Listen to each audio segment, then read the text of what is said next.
우리는 살면서 크든 작든 거짓말을 하며 삽니다. 고의로 하든지 본의 아니게 하든지 거짓말을 하며 삽니다.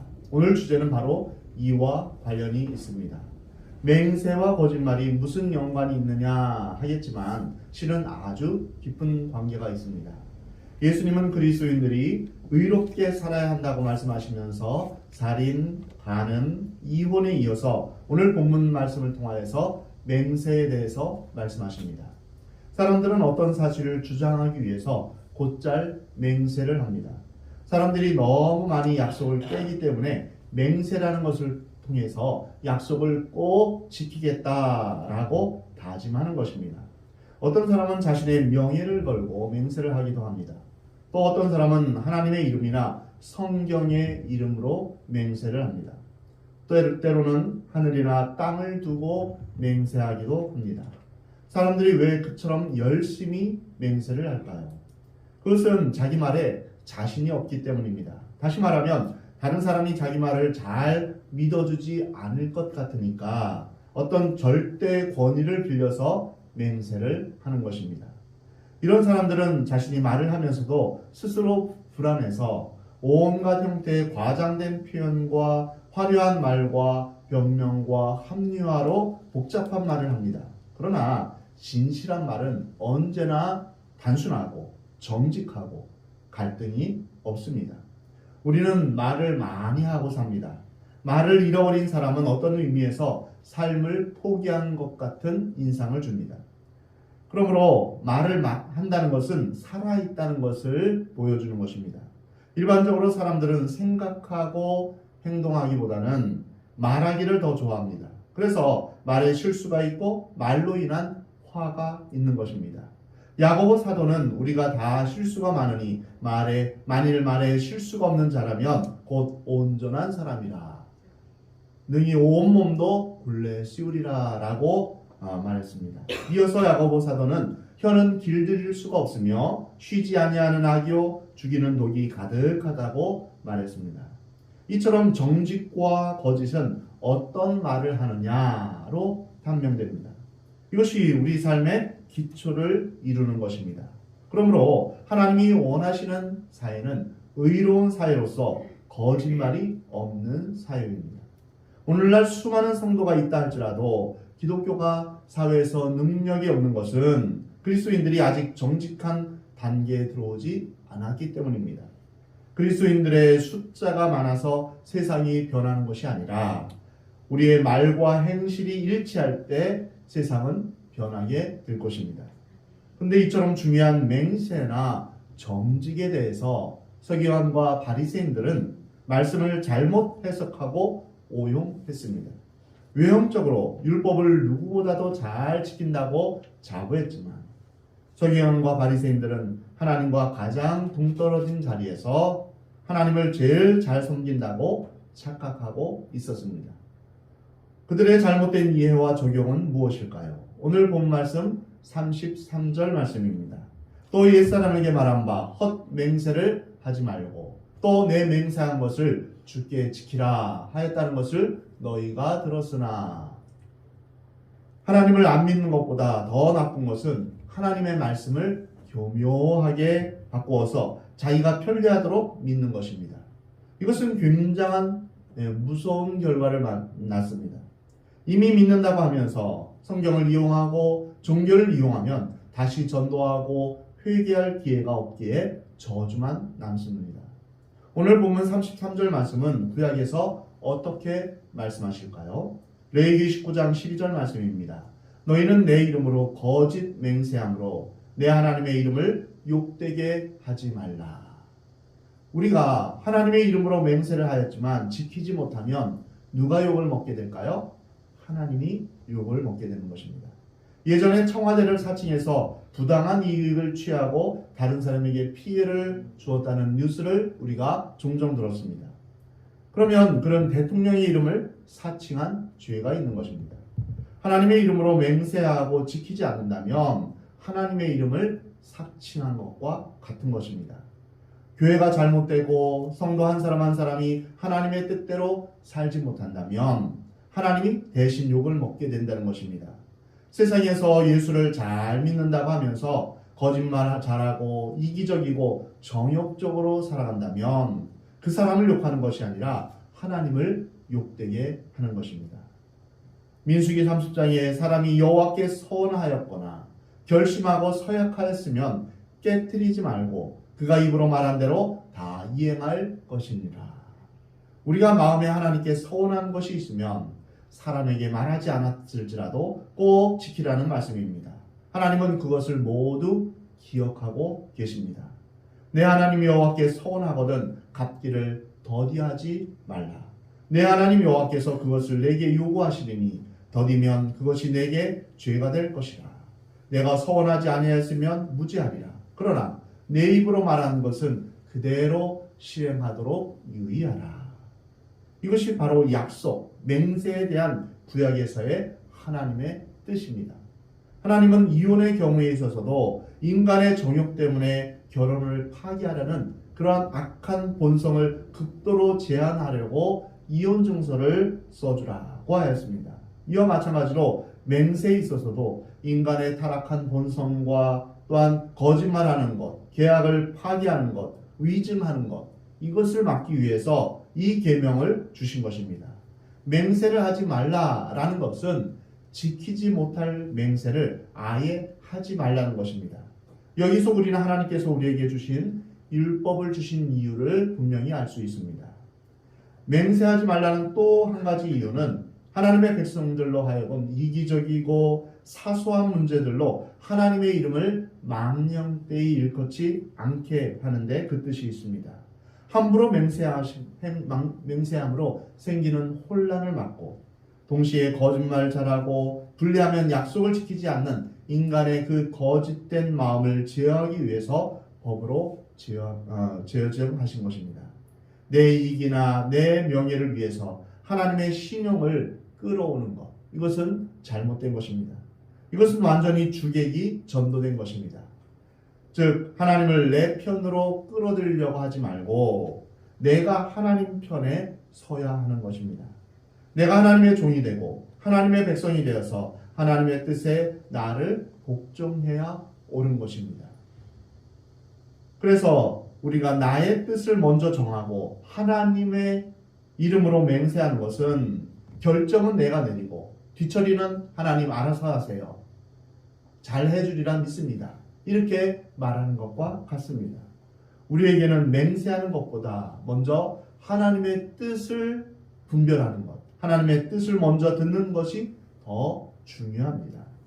그러나 실제로 서기관과 바리새인들은 이것을 악용했습니다. 그들은 혼맹세를 하나님의 이름으로만 하지 않으면 된다.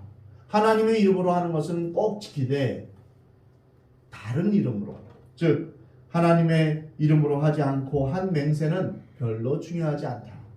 그래서 하늘로도 맹세하고 땅으로도 맹세하고 예루살렘으로도 맹세해서 자기들이 짓고 싶은 죄를 합리적으로 지었던 것입니다. 이것은 마치 법을 자신들의 정치적인 권력을 위해서 마음대로 오용하고 법을 지킨다는 명분 아래 자신들이 원하는 것을 다 하는 것과 같습니다. 결국 타락한 인간의 본성을 십자가에 못 박고 회개하고 주님 앞에서 새 사람이 되느냐, 아니면 법을 이용해서 인간의 타락한 본성을 더 보호하고 합리화하느냐의 문제입니다. 어떤 사람은 성경의 이론을 가지고 자기들이 자유롭게 살고 방탕하게 사는 것을 합리화하는 사람들도 있습니다. 이단들이 바로 이러한 사람들입니다. 또한 내가 하고 싶은 것을 성경을 들먹이면서 이제 내가 하고 싶은 죄를 마음껏 짓는 것입니다. 그들은 결국 하나님보다는 상식과 합리와 경험을 더 중요하게 생각하는 것입니다. 그러면 예수님께서 말씀하신 맹세의 견해는 무엇일까요? 오늘 본문 34절부터 37절 말씀입니다. 나는 너희에게 이르노니 도무지 맹세하지 말지니 하늘로도 하지 말라. 이는 하나님의 보좌이며 땅으로도 하지 말라. 이는 하나님의 발등삼이이며 예루살렘으로도 하지 말라. 이는 큰 임금의 성이며 내 머리로도 하지 말라. 이는 내가 한 터럭도 희고 검게 할 수 없습니다. 오직 너희 말은 옳다 옳다 아니라 아니라 하라. 이에서 지나는 것은 악으로부터 나느니라. 예수님은 도무지 맹세하지 말라고 말씀하셨습니다. 그래서 이 말을 오해한 그룹들이 있습니다. 초대교회의 SNF파, 종교개혁대의 재침례파, 현대의 퀘이커 교도들입니다. 그들은 맹세하지 말라라고 했다면서 결혼 서약이나 법정에서 하는 맹세조차도 거부했습니다. 그러나 이 말씀의 본뜻은 그런 것이 아닙니다. 구약에서 아브라함이 이삭의 아내를 찾으러 가는 종을 향하여서 이제 종에게 맹세를 하게 했습니다. 야곱도 요셉에게 맹세를 하게 했고요. 요셉도 그 형제들에게 맹세했습니다. 다윗도 요나단에게 맹세했습니다. 마태복음 26장을 보면 대제사장이 예수님께 내가 하나님께 맹세하고 하나님의 아들이라 말할 수 있느냐라고 물었을 때 예수님이 그렇다라고 대답하셨습니다. 사도 바울은 로마서 9장 1절에서 내가 그리스도 안에서 참말을 하고 거짓말을 아니하노라 라고 이제 말했습니다. 히브리서 6장에서는 사람들은 자기보다 더 큰 자를 가리켜 맹세하나니 맹세는 그들이 다투는 모든 일의 최후 확정이니라. 하나님은 약속을 기업으로 받는 자들에게 그 뜻이 변하지 아니함을 충분히 나타내시려고 그 일을 맹세로 보증하셨다라고 말씀하십니다. 즉 맹세 자체가 나쁜 것이 아닙니다. 맹세를 오용하고 악용하는 것이 나쁜 것입니다. 아주 중요하고 결정적인 맹세는 오히려 더 중요한 의미가 있습니다. 예를 들어 결혼 서약은 우리가 심각하게 생각하고 검은 머리가 팥뿌리가 될 때까지 꼭 지켜야 하는 것입니다. 남자와 여자가 결혼할 때 언약을 맺습니다. 그래서 부부는 몸이 아프다 하고 버리거나 마음에 들지 않는다고 무시할 수 없습니다. 부부는 상대방이 필요할 때 언제나 다가가서 도와줘야 합니다. 부부간의 언약은 깨뜨릴 수 없는 약속입니다. 예수님이 오늘 본문에서 말씀하신 본뜻은 잘못된 맹세, 즉 인간의 이기심을 만족시키는 맹세, 다른 사람을 착취하며 속이는 맹세, 자기의 유익을 위해 거짓으로 증언하는 맹세, 이러한 맹세를 절대 해서는 안 된다는 것입니다. 오직 그리스도인들이 해야 할 말은 마태복음 5장 37절에 있습니다. 오직 너희 말은 옳다 옳다 아니라 아니라 하라. 이에서 지나는 것은 악으로부터 나느니라. 오늘 본 말씀에서 그리스도인들의 언어는 아주 쉽고 단순하다는 것을 알 수 있습니다. 복잡한 변명과 화려한 미사 여구가 아니라 진실하고 과장이 없는 단순한 언어입니다. 그리고 타협이나 거짓이 없는 말입니다. 우리는 약속을 해놓고 지키지 않을 때가 많고 약속을 바꾸어 버리는 경우도 허다합니다. 약속은 해로울지라도 꼭 지키라는 잠언의 말씀이 있습니다. 타협하지 마시기 바랍니다. 이에서 지나는 것은 악으로부터 난다 라고 말씀하셨습니다. 이에서 지난다 라는 것은 선을 넘는다는 것입니다. 자신의 한계를 알지 못하고 하나님의 영역인 미래에 대해서 맹세하고 큰 소리를 치는 것은 하나님께 죄를 짓는 것입니다. 이것은 악하고 교만한 마음으로 하는 것입니다. 미래는 우리 생각대로 되어지지 않습니다. 우리는 한치 앞을 장담할 수 없습니다. 우리의 미래는 하나님께 달려있는 것입니다. 그래서 우리는 기도가 필요한 것입니다. 우리의 앞길을 온전히 주님 앞에 내어 맡기는 기도. 이것은 우리의 미래를 주님 앞에 맡기는 것입니다. 그래서 미래를 두고 맹세하고 약속하시는 것은 하나님의 영역을 침범하는 것입니다. 다만 옳은 것은 옳다, 틀린 것은 틀리다고 말하는 것입니다. 그러나 그러한 말을 겸손하게 잘 해야 합니다. 어떤 사람은 옳은 것을 주장하는데 너무 건방지고 교만하게 말하는 사람이 있습니다. 말은 옳은데 다른 사람의 가슴을 뒤집고 긁어놓는 사람도 있습니다. 근데 어떤 사람은 이야기하고 나면 그렇게 기분이 좋고 위로가 되고 격려가 됩니다. 과연 여러분은 어떤 사람입니까? 말은 그 사람의 인격입니다.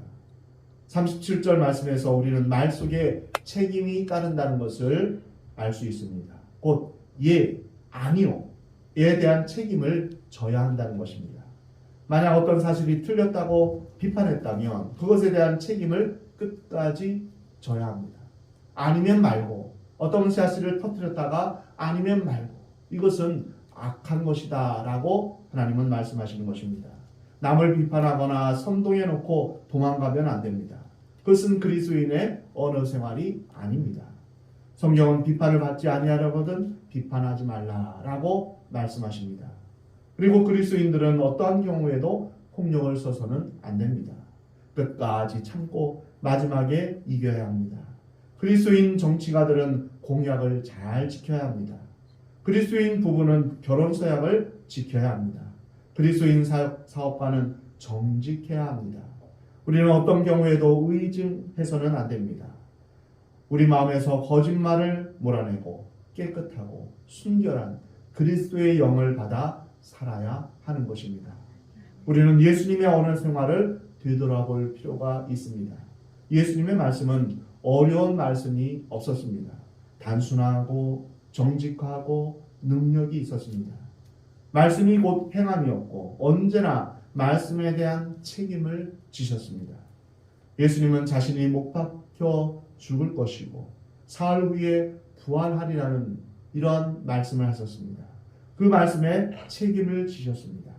예수님의 말씀에는 구원이 있습니다. 아멘. 예수님의 말씀에는 격려가 있습니다. 아멘. 예수님의 말씀에는 용서가 있습니다. 아멘. 예수님의 말씀에는 사랑이 있습니다. 아멘. 예수님의 말씀에는 위로가 있습니다. 아멘. 우리의 말도 예수님의 영으로 말미암아 그렇게 되기를 원합니다. 아멘. 여러분의 말이 용서의 말, 위로의 말, 사랑의 말, 격려의 말이 되시기 바랍니다. 아멘. 하나님 앞에서 우리의 언어 생활이 정직하기를 기도하시기 바랍니다. 아멘. 주의 성령으로 우리의 말이, 우리의 입술이 변화되기를 기도하는 저와 여러분이 되기를 하나님은 원하십니다. 아멘. 우리의 말이 진실되어서 맹세할 필요가 없는 정직한 삶이 되기를 하나님은 원하십니다.